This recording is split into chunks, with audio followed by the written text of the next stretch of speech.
Почитувани представници на медиумите, најпрво да ви се заблагодарам за вашето денешно присуство. Денеска се наоѓаме во Пржино, каде што започнуваме со инвестиции во делот на патната инфраструктура, нешто што на граѓаните овде им недостасуваше повеќе од 30 години наназад. Имено се работи за реконструкција на буквално сите улици во Пржино и на најголем дел на улиците во Црниче, проект кој што општината ќе чини, односно во истиот ќе инвестираме над 13 милиони денари.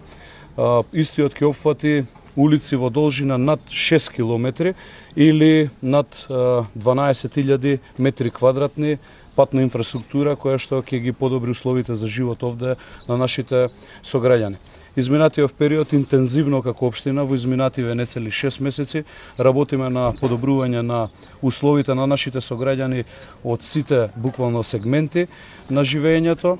Во финална фаза сме со реконструкција на улицата Наум Охридски, темелна реконструкција во која што имавме исправка на проектот со продолжување на атмосферската канализација, односно замена на истата од ФИ 200 во ФИ 500, со што исто така еден долгогодишен проблем во однос на атмосферските води се решава и долгорочно го решаваме. Изминатиот период направивме целосна реконструкција на улицата Рилски конгрес доле во Црниче, 680 метра улица, инвестираме паралелно и во подземната инфраструктура, така што како општина сето она што 30 години беше мака, ги мачеше нашите сограѓани, го решаваме за помалку од 6 месеци изминатиот период и со тоа исто засилено темпо ќе продолжиме и во наредниот период, што значи она што ние сме се обврзале пред нашите сограѓани пред 6 месеци во изборната кампања да биде дел од нашата програма и да го ветиме пред истите, еве во пракса покажуваме дека истото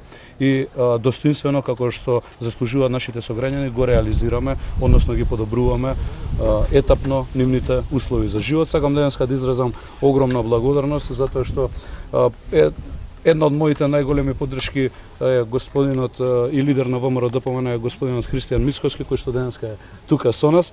Председателе, ви благодарам за вашата поддршка, благодарам на советот, советничката група која што цело време ми се потпори изминатиот период.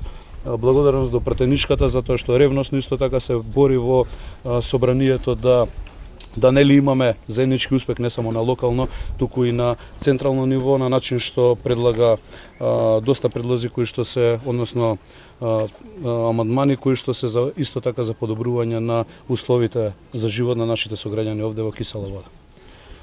Господин градоначалниче, како тече реализацијата на третата фаза од реконструкцијата на булеварот Борис Трајковски? И дали може да се заврши до јуни 2023 наредната година? Јас верувам дека можно и побрзо од јуни да биде 2023 година. Знаете, таму се работи за трета фаза во која што за жал 4 години наназад не беше решена ниту една експроприација. Имаме сериозна динамика во која што ние сме целосно вклучени како општина заедно со нашите служби во однос на тој мега проект кој што чини над 3 милиона евра. Динамиката можете да видите изминатиот период дека е со едно засилено темпо, се врши експроприација на објектите таму, ископ има од страните, се средува водоводната мрежа подземно, се проширува булеварот и мислам дека веќе сме стигнати до фаза од некои малку помалку од 2/3 од тој потек да се решени и се работи на истите, така да верувам дека и порано од јуни наредната година би се финиширало и со булеварот. Дали ќе има решение и мислам дали сме близко до решение за деталниот урбанистички план кај Расадник? Дали се активни работните групи кои ги најавивте? Кои се советите кои ги добивате за таму? Видете, за таму работата е апсолутно јасна и едноставна и е согласно она што исто така е ветено во програмата во предизборието, а тоа е дека политиката, политичарите и градоначалникот во група од малкумина нема да ги носат деталните урбанистички планови во Кисела Вода, како што тоа беше патен пракса во минатото.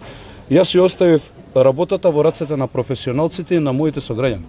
Јас нема да креирам детални урбанистички планови, како што сум се обврзал во програмата, по мој вкус или по вкус на политиката, политичарите или поединци кои што треба од тоа да профитираат. Деталните урбанистички планови според мене треба да се носат јавно, транспарентно, на начин на кој што сега го изведуваме тоа токму во Расадник, а тоа е преку меѓународен конкурс за прв пат во независна Македонија се случува. Истото на кое што сум сериозно горд и како што кажавте и вие, имаме работна група, во финална фаза сме пред објавување на меѓународниот конкурс за идено решение. Единствен кој што не учествува во целата постапка сум јас. Јас сум иземен од постапката и тоа сум се обврзал да биде така пред моите сограѓани, иако живеам таму во Расадник, но сметам дека ова е правиот начин на креирање на урбанизмот во општините за во перспектива. Благодарам.